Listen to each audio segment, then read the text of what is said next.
On irrigue effectivement dans la région depuis les années 60. D'abord sur des rivières, ensuite avec des réserves individuelles et depuis 1981 avec un réseau collectif, avec des bornes collectives. Ce qui implique que sur chaque borne, il y a un tour d'eau.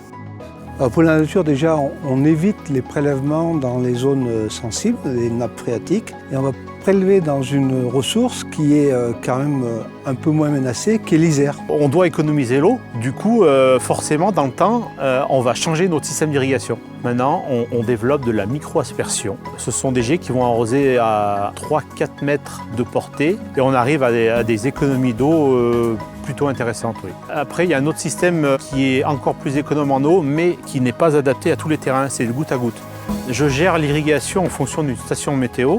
On a des sondes dans le sol qui mesurent l'humidité du sol. Cette sonde descend à 60 cm dans le sol. On a des niveaux tous les 10 cm de mesure d'humidité et de température. La station météo nous envoie des données via les smartphones.